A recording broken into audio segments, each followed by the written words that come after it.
શ્યામજી બાબુ જય સાંઈ મહારાજ। આજનો ગ્રંથમાં આપણે અત્યારે મંગલાચરણમાં ચાલી રહ્યા છીએ। તો ત્રીજા ભાગમાં પૂર્વ વાચન છે લેખકનું, એ વાંચી લઈએ રેવાશંકર આદેડભાઈ સોમપુરાનું, અને પછી આપણે આગળ વધીએ। 10 વર્ષ પહેલાં શ્રી સાંઈ બાબાનું પુનિત નામ એક મિત્ર પાસેથી સાંભળ્યું અને શ્રી બાબાની કેટલીય અદ્ભુત વાતો જાણી।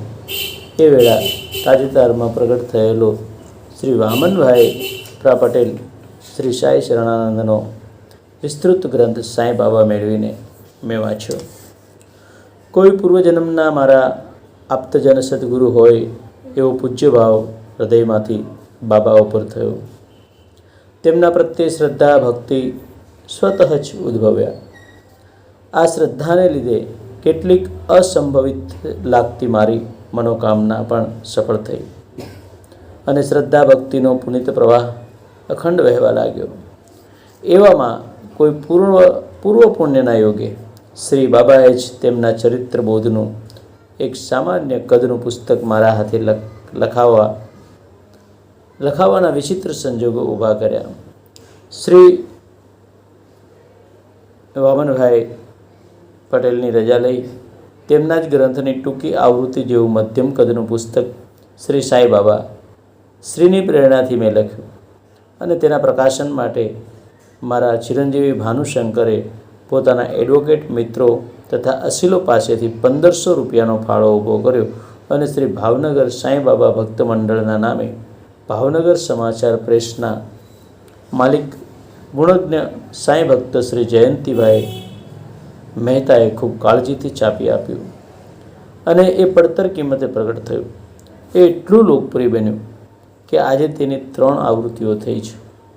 ફાળો ભરનાર ગૃહસ્થોને તેમજ ખરીદી ન શકે તેવા સુપાત્ર સાંઈ ભક્તોને તેની કેટલીય પ્રેતો વિનામૂલ્યે ભેટ આપી છે। બાકીની પ્રેતોના વેચાણની રકમમાંથી આ ગ્રંથ પુનઃ પ્રગટ થાય છે। વળી આ પુસ્તકના અનુસંધાનરૂપ શ્રી સાંઈ બાબાના ઉપાસનાના નામે નાની પુસ્તિકા પણ 8,000 પ્રતની 3 આવૃત્તિઓ થઈ છે।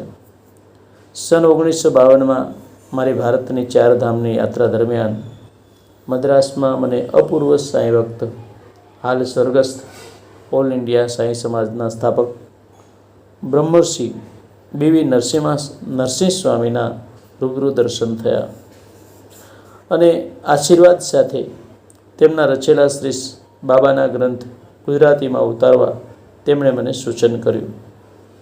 તેથી તેમના વંડરસ સાંઈ બાબાનો અનુવાદ અજબ સંત શ્રી સાંઈ બાબા રચીને થોડા જ સમય પૂર્વે પ્રગટ કર્યો, જેની પહેલી આવૃત્તિની પ્રતો ત્વરિત ખપી જવાથી બીજી આવૃત્તિ કે નરસિંહ સ્વામીના ચરિત્ર સાથે પ્રગટ કરી છે। આમ શ્રી સાંઈ બાબાની પ્રેરણાથી જ આ સર્વ સેવા આ અલ્પ સેવક પાસેથી તેઓ શ્રી જ લે છે એમ હું માનું છું।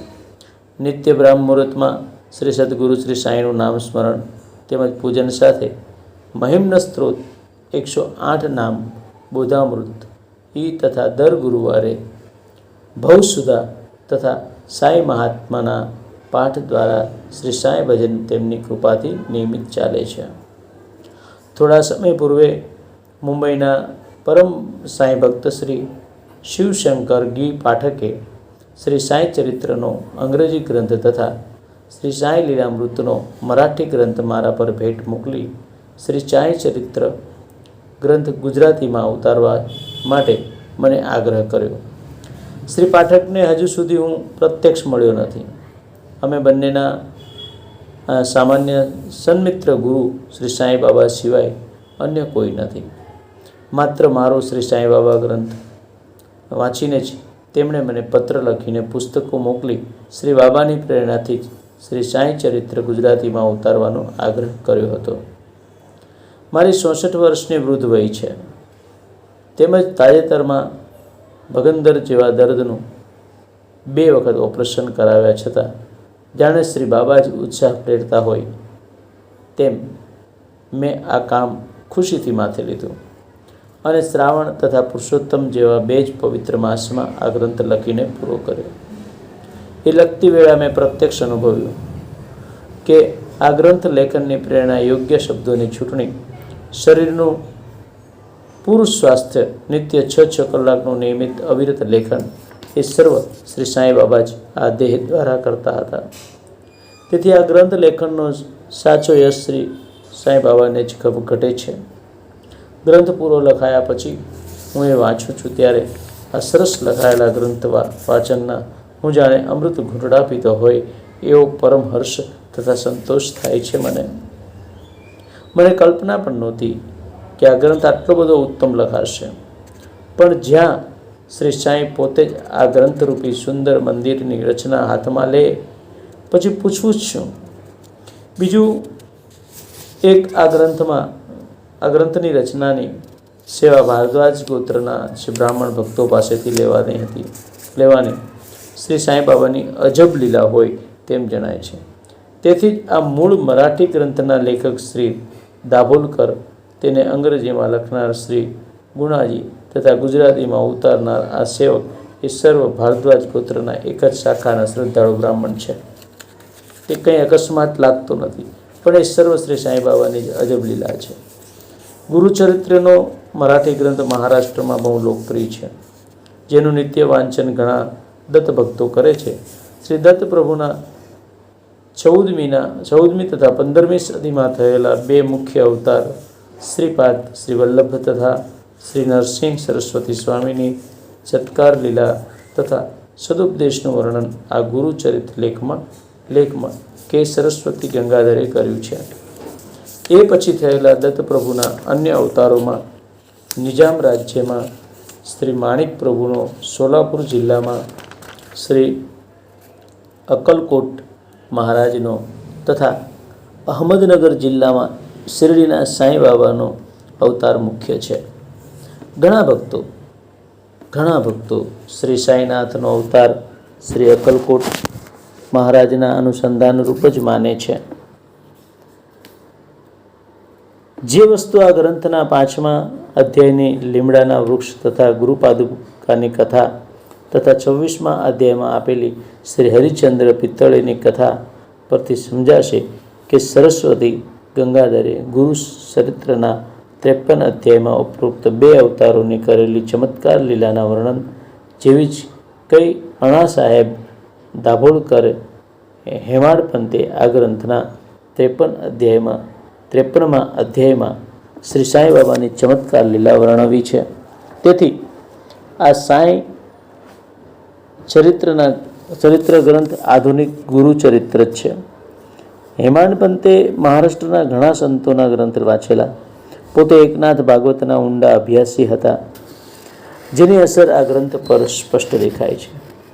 અહીં વર્ણવેલા ઘણા લીલા પ્રસંગો હેમાંડ પંતે તેમજ અન્ય સાંઈ ભક્તોએ નજરે જોયા હતા અને દરેક પ્રસંગની નોંધ રાખવાની બાબાની સૂચનાનો અમલ કરી શ્રી સાંઈનાથની પરવાનગી તથા આશીર્વાદ સાથે હેમાંડ પંતે આ ગ્રંથ લેખનનું કામ માથે લીધું હતું. તેથી આ ગ્રંથ આધુનિક, ઐતિહાસિક, વિશ્વસનીય છે. શિરડીમાં હયાત સાંઈ બાબાના પ્રત્યક્ષ દર્શન કરવા જે ભક્તો ભાગ્યશાળી થયા નથી, તેમના ઘરમાં જ શ્રી સાંઈનાથના દર્શન આ ગ્રંથ દ્વારા કરાવીને ગ્રંથકર્તાએ વાચક ઉપર મહાન ઉપકાર કર્યો છે. શ્રદ્ધા ભક્તિવાળા સર્વ સજ્જનોને આ ગ્રંથોનો છેલ્લો 53મો અધ્યાય ફળશ્રુતિ વાંચીને આ ગ્રંથના સપ્તાહ પારાયણનો લાભ લેવા વિનંતી છે. એથી શ્રી સાંઈ કૃપા પ્રસાદના આપણે સૌ પૂરા અધિકારી બનશું. તેમની પરમ કૃપા વર્ષા આપણા પર થશે તથા આપણી સર્વે મનોકામના પૂર્ણ થશે. મારું જ દ્રષ્ટાંત આપું. આ ગ્રંથ પૂરો લખાયા પછી તેનું સપ્તાહ પારાયણ કરવાની શ્રી બાબાએ જ મને પ્રેરણા કરી હોય એમ લાગ્યું.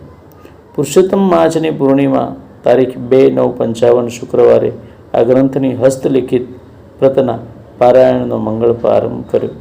નિત્ય 2.5 કલાકનું વિધિસર વાચન થતું હતું. આ સપ્તાહની પૂર્ણાહુતિની વિધિ તારીખ 8/5/8/9/55 ગુરુવારના રોજ હતી. મનમાં શ્રી સાંઈનાથના કોઈ ચમત્કારની ભાવના હતી. ત્યાં જ ચમત્કાર થયો. પૂર્ણાહુતિનો અધ્યાય વાંચતો હતો એ જ વેળા પોસ્ટમેને આવીને એક રજિસ્ટર બુક પોસ્ટ મારા હાથમાં મૂક્યું. પહોંચ પર સહી કરીને ઉઘાડ્યું. તેમાં શ્રી શિવશંકરભાઈ પાઠકે મરાઠી શ્રી સાંઈ ચરિત્રનો મૂળ મોટો ગ્રંથ ભેટ મોકલેલો હતો. શ્રી બાબાની આ અપૂર્વ કૃપા માટે આંખમાં હર્ષાશ્રુ આવ્યા અને દેહ પર રોમાંચ થયો. ભક્તોની મનોકામના પૂર્ણ કરવા શ્રી સાંઈનાથ સદાય હાજર જીવંત છે. તે વાતની આથી બીજી કઈ પ્રતીતિ જોઈએ? શ્રી સાંઈ બાબા વિજયતે રામમ શુભમ ભવતુ. આ ગ્રંથ પ્રેમથી સેવાભાવે લખી શ્રી સાંઈ બાબા શિરડી સંસ્થાનને પ્રકાશન માટે આપ્યો હતો. તેમણે તે તપાસરાવી પ્રસિદ્ધ કરવાના નિર્ણય માટે તેમજ મને આપેલી શ્રી સાંઈ સેવાની આ તક માટે હું શિરડી સંસ્થાનો અંતરથી ઉપકાર માનું છું. આ ગ્રંથ ભાવનગરમાં જ શ્રી બાબાના શ્રદ્ધાળુ ભક્ત શ્રી ભાસ પ્રેસના માલિક શ્રી જયંતીલાલ ભાઈએ શ્રી સાંઈ બાબાનું આ પુણ્ય કાર્ય જાણી ખૂબ ખંતથી સસ્તું ત્વરિત સુઘડ આકર્ષક ઢબે ચાપી આપેલ છે. જે સારું તેઓ તથા પ્રેસ કારીગરો ધન્યવાદને પાત્ર છે. ગ્રંથમાં રહી ગયેલી ક્ષંતવ્ય ગણી કોઈ સુધારો સૂચવશે તો નવી આવૃત્તિમાં તેનો અમલ કરવા પ્રયત્ન થશે. શેષ હરિકૃપા. રેવાશંકર ઉઘડભાઈ સોમપુરા, માણેકવાડી 563 ભાવનગર. મહાશિવરાત્રિ વિક્રમ સંવત 2023 27/2/57. હવે આપણે આગળથી સાંઈ બાબાના ચરિત્રની શરૂઆત કરીશું. હવે આપણે એક એક અધ્યાય વાંચીશું. સૌથી પહેલાં મંગલાચરણ અને પછી અધ્યાયનો પ્રારંભ થશે.